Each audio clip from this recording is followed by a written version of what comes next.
Hello and welcome back to the TelecomTV Summit on the Cloud Native Telco and our panel discussion on defining a roadmap towards a fully cloud native telco.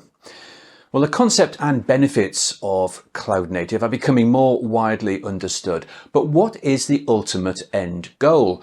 And what are the key steps and milestones required to reach this point? Well, with the help of today's guests, we are going to find out. And joining me on the program today are Nathan Rader, who is VP Cloudified Production at Deutsche Telekom, Manish Singh, CTO Telecom Systems Business at Dell Technologies, Chris Voudouris, Chief Technology and Information Officer for Neos Networks, Bejoy Pankajakshan, EVP, Chief Technology and Strategy Officer for Mavenir, and Randy Cox, Head of Product Management, Intelligent Cloud at Wind River.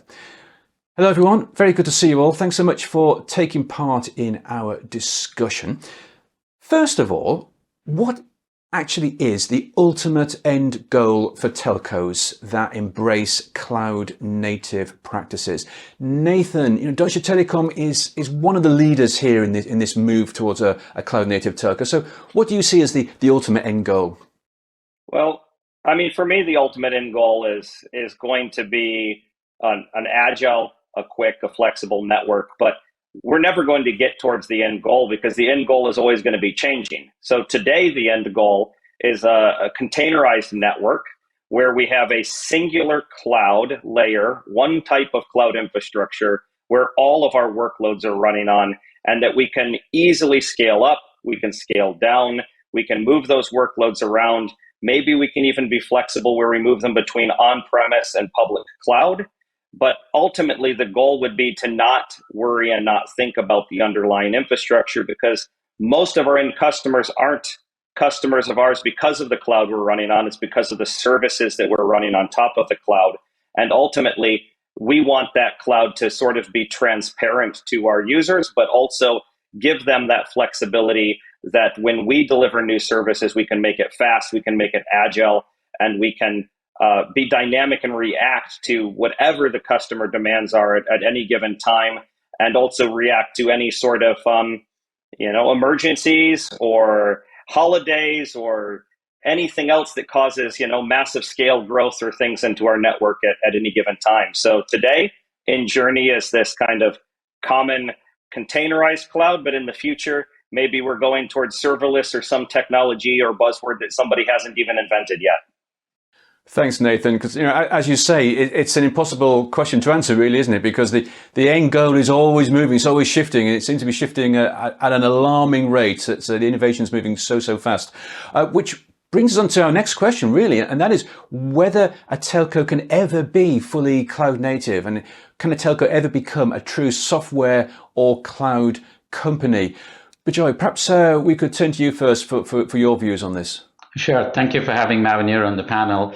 I think, as Nathan also mentioned, this is an evolving field. So from an operator perspective, they have to start planning for being cloud native, being a fully software-based cloud company in the future.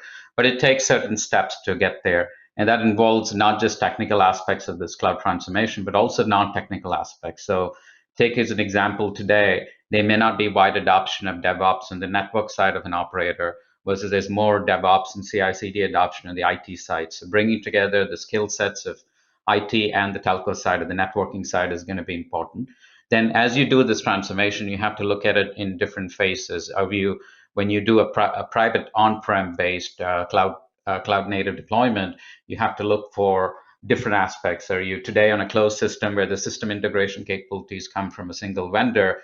Now you're going to have a different layer for platform. Today on the panel, we've got Wind River. There's going to be hardware that comes from different players, Dell as an example, versus in the previous closed deployment solution, it would all come from a single network provider.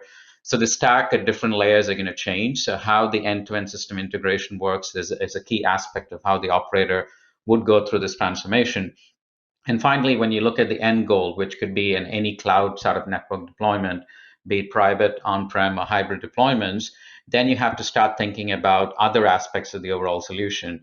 how, as a telco, where you have to provide services like lawful intercept, a 5 nines SLA requirement, if you were to run in a public cloud, would you still guarantee the same levels of SLA? Or how do you still guarantee the same levels of SLA, geo-redundancy, security, customer protection? So these are all aspects that you need to consider on top of just a softwarization of the network workloads that you have today, which vendors can take care of.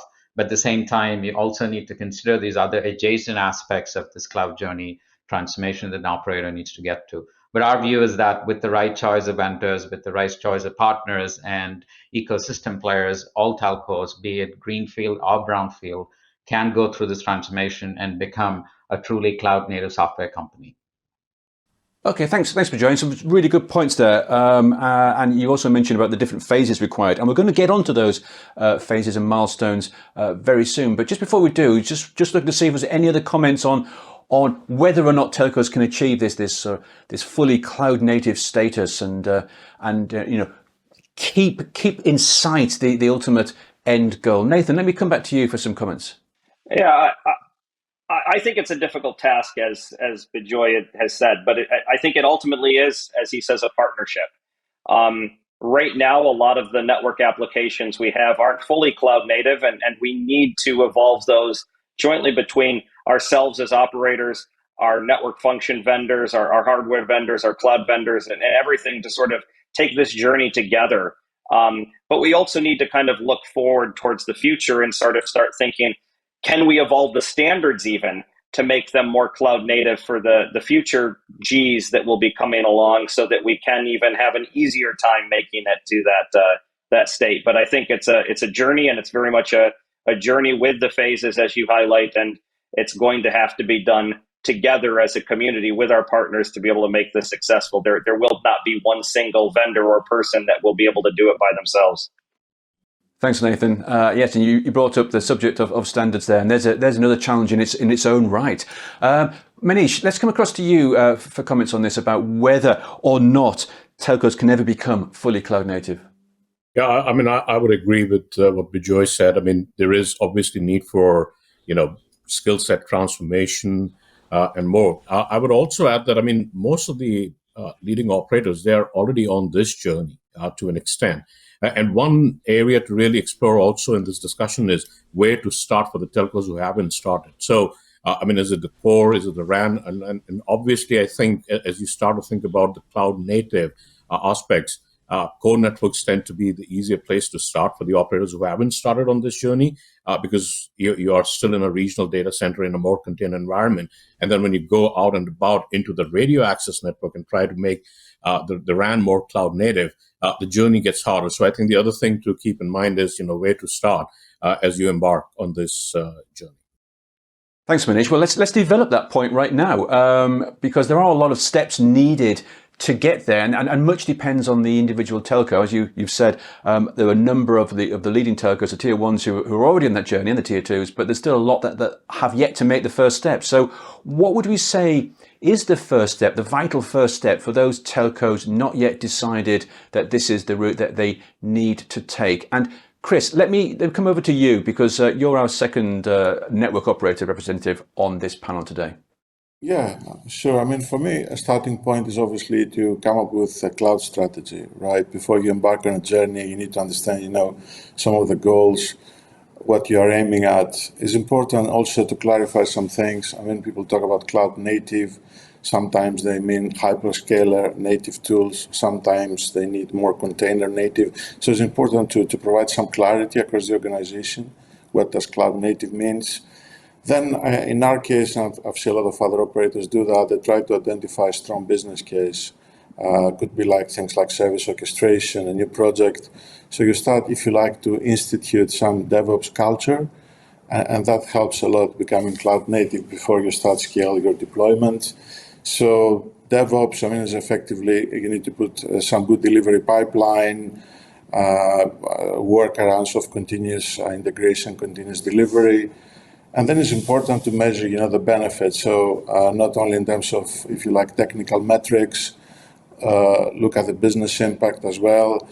And I would say cloud native is goes across technology, across the whole organization. I mean, you need to bring enterprise architecture teams closer to Agile and DevOps. You need to strengthen your platforms organization to provide the necessary tools and tool chains.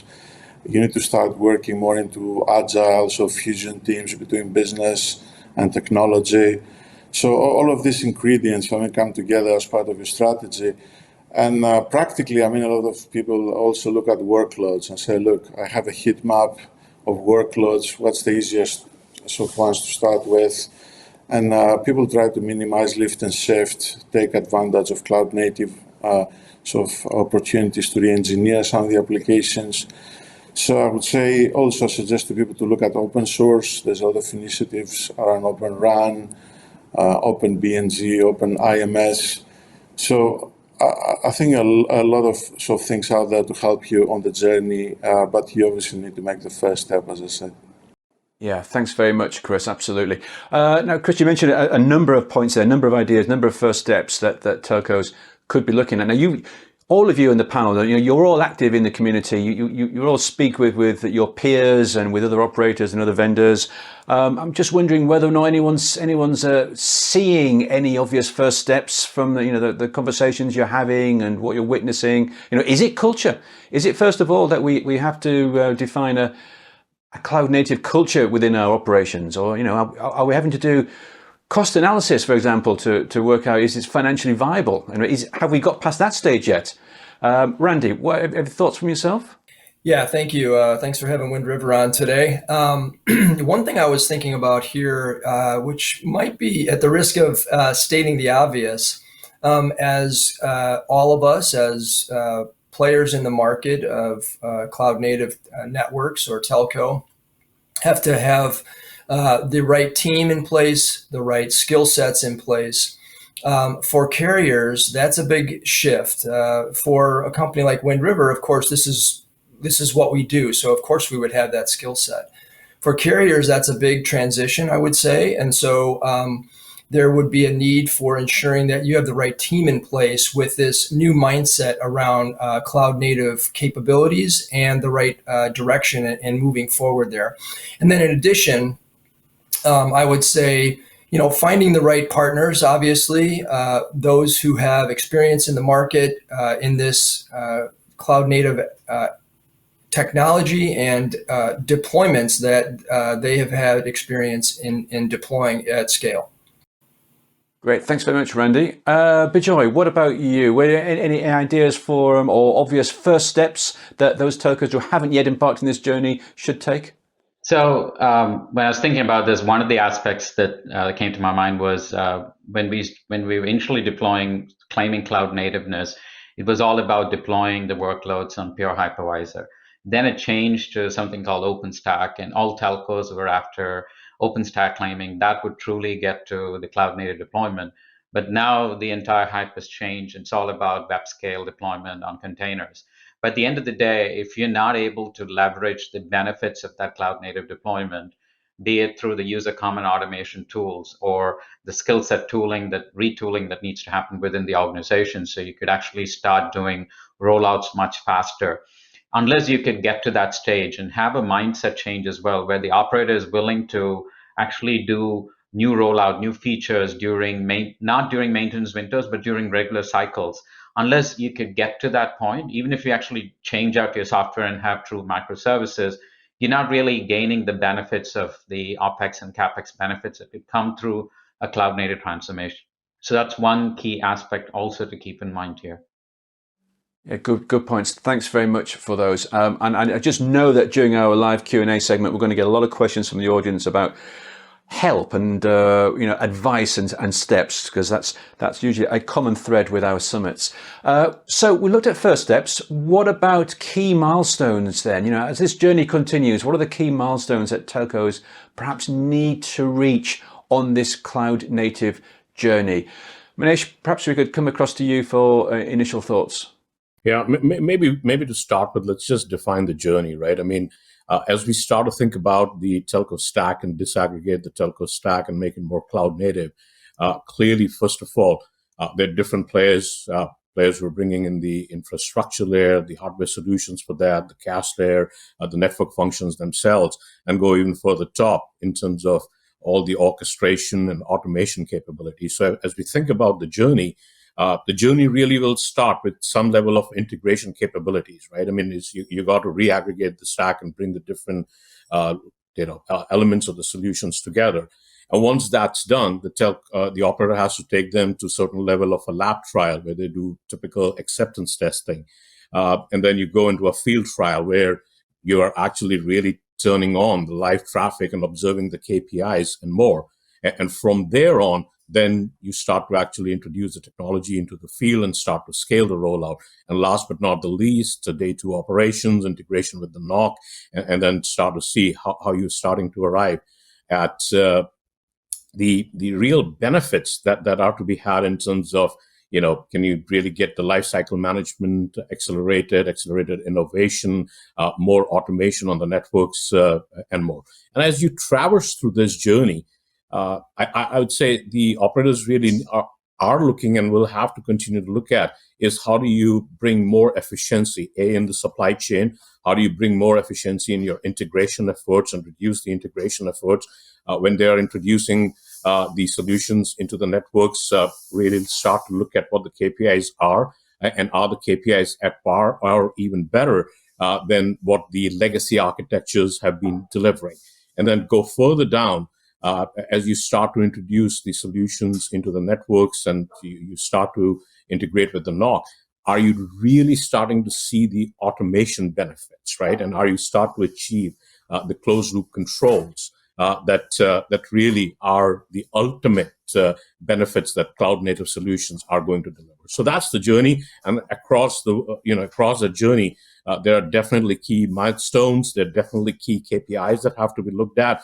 And I would say, one of the operators, Vodafone, they put out a good paper. I would point the audience to take a look at it. Dell, along with Wind River and others, have been working with Vodafone, and they've defined the journey and all the different areas that need to be observed, monitored, and improved as we continue to disaggregate the network infrastructure. Yeah, good points. Thanks very much for those.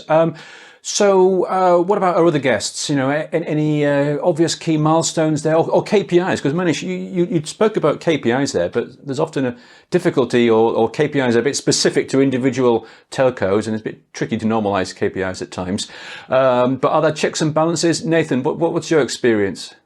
Well, there are KPIs.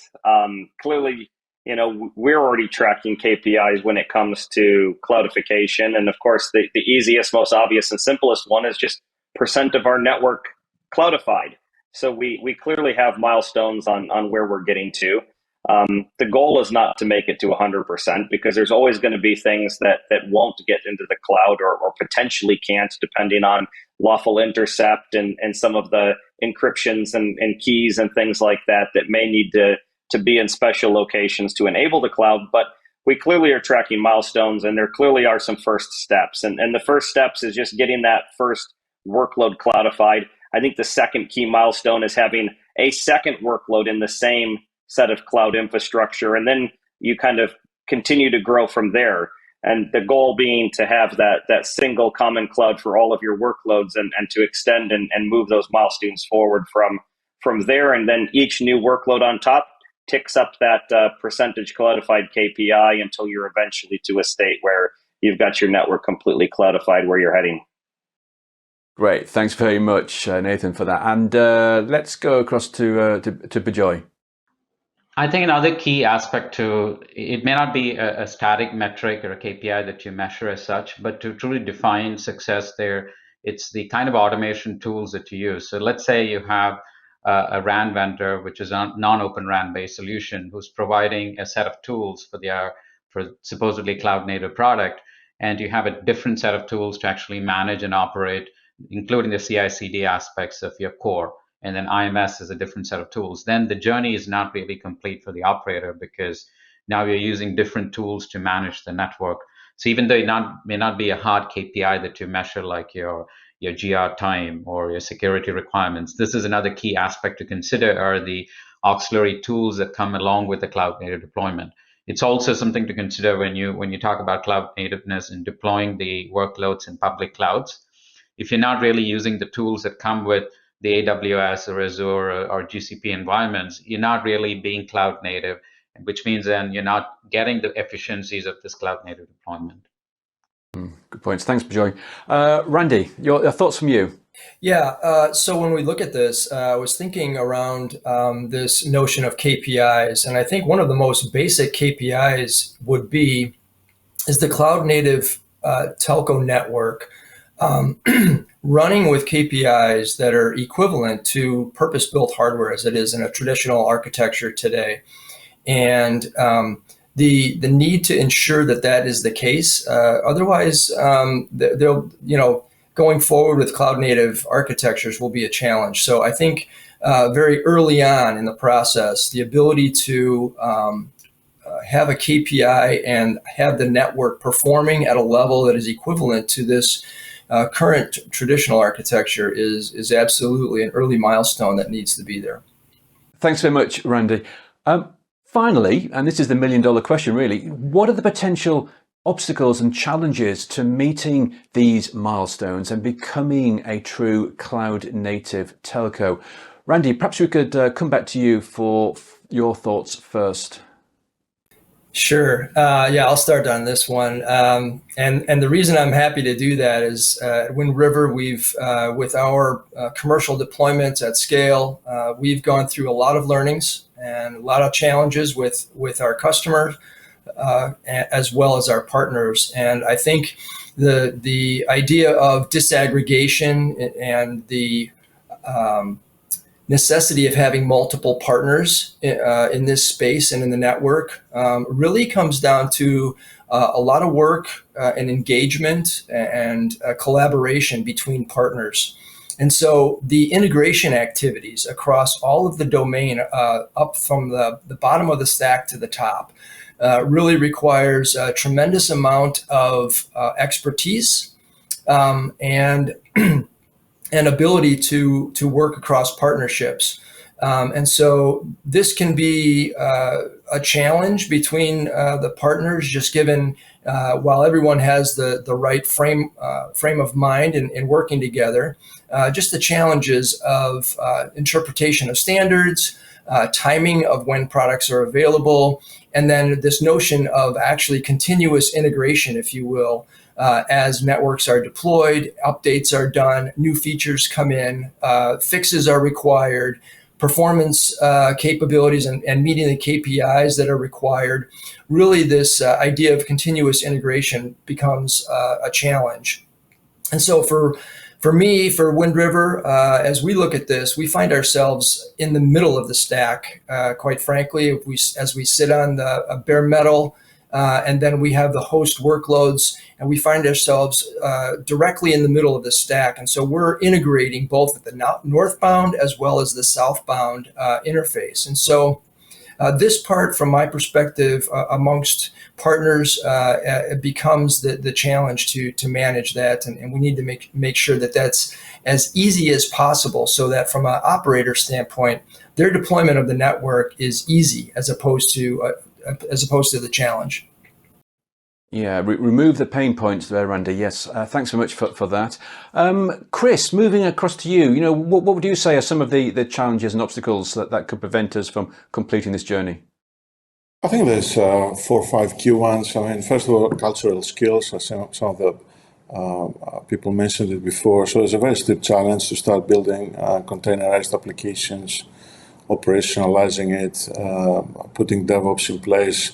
I mean, could be, if you like, culture change is not easy. So that's a big challenge in my mind. Second, obviously, is platform complexity. I mean, using the likes of Kubernetes, orchestrating, especially if you go for performance-sensitive, stateful applications, is not a simple platform. So there's platform complexity is another challenge. Security, obviously, in the telecoms industry, there's the telecom security regulation coming up. You need to architect cloud-native applications, but also bear in mind security, embed security into DevOps, so you move into DevSecOps as well. Finally, I mean, automation and governance. I mean, you need to be able to have successful deployments. You need to curate all the technology components. You need to, if you like, mature your DevOps practices, the governance around that. These are come to mind. And last but not least, some people in the first phase are moving to what I call hyperscaler native type of development, but then they realize they want to go more container native so they can have the portability benefits. So again, you have a re-engineering effort, which is a challenge as well. Good list, Chris. Thanks very much for that. Bejoy, what about you? What are some of these challenges and obstacles that could present themselves to telcos? I think many of the broader obstacles and challenges were addressed by the other panelists. Maybe I'll talk about it from a workload perspective. So from Mavenir perspective as well, when we started, we first had virtualization done for the core. And the set of challenges that the core presents is very different from if you look at an open RAN based deployment. Today, Dish is a good example of where you could say it's truly cloud native because this is the first deployment of workloads, even in a public cloud, AWS in this case. So when you talk about the core, it was more about addressing the obstacles around getting to the same performance for the packet processing. So earlier where you would do custom hardware for doing the packet processing on the packet gateway or UPF, now we're using general purpose processors and some smart NICs. So that challenge was addressed. Now, when it comes to radio workloads, you're talking about real-time processing. So the DU or the distributed unit, as an example, needs to run on an RT operating system, a real-time operating system. So as you move across different environments, be it AWS or a private cloud deployment like on VMware or Red Hat or Wind River, you need to be able to support these workloads with the same RTOS requirements as you would do in a closed system. So depending upon the workloads, there are specific challenges as well that needs to be addressed. And the good thing is through partnership with vendors like Mavenir, you could actually solve for this today from an end-to-end perspective, and operators could realize this vision of cloud native deployment. Great. Thanks for adding the workload aspect there. Very important as well. Manish, let's come across to you because you spoke earlier in the panel about the first steps and some of the milestones that telcos need to reach. But what are the potential obstacles that might prevent them from doing this? Yeah. The obstacles, I would say, the challenges are at every step of that journey. I mean, clearly, let's talk about the at the integration stage. So again, as we are disaggregating the stack, it needs to be brought together. And to Randy's point that he mentioned earlier, I mean, this calls for much closer collaboration across the different layers of the stack, from the hardware to the CAS, all the way up to the network functions, and the players in the ecosystem need to very closely collaborate, and also the opportunity then to drive more efficiencies in these integration efforts. So should every vendor go and set up their own labs, or is there opportunity to really be more smart and efficient about it? And from a Dell perspective, Dell introduced the OTEL, the Open Telecom Ecosystem Lab. Now think of that as a playground, bringing the ecosystem together to drive that integration, and in the lab, the whole infrastructure compute layer is provided, right? So that's one on the integration side. I would say the second one, think about it from take RAN as an example. And when you're talking about rollout at scale, integration at the cell site. So, I mean, how do we think about in a disaggregated world, what needs to be factory installed, factory integrated before the equipment starts to show up onto the network operator cell site where the integration needs to be done? Let's talk about the day one, day two operation. Traditionally, telcos have deployed legacy architecture and have operated with single vendor providing support and services to manage those solutions over time. As we move towards more disaggregated cloud native solutions, how do we think about in terms of day two support, day two operations, and address some of the problems that are going to show up? And also, how do we think about in terms of automated lifecycle management onto day two and beyond onto these cloud native networks? So the challenges, I mean, there are challenges at every step. There are also solutions that are being developed by the ecosystems in a collaborative way. But yes, it's a transformation, and freedom of choice comes at a price and with certain challenges, and the journey continues. Absolutely, it does. Thanks, Manish. Nathan, we've heard quite a list there from our other guests about the potential challenges, because this is a complex process. Have you got anything to add based on your experience? No, my fellow panel members here have clearly covered over a lot of the various challenges, but I think maybe to highlight one, and the biggest one that we have, and I think the biggest one that everybody has is of course people and skills. We're all competitors in this space. We're all fighting for the same limited pool of resources. Every single one of us on this panel is probably chasing down those cloud native engineers, cloud native developers. So of course, at Deutsche Telekom, we're trying to attract and retain them also. And of course, hiring, finding, reskilling, and obtaining the right skills and mindset and culture from our team is clearly the biggest obstacle we have in our journey towards cloud native telco.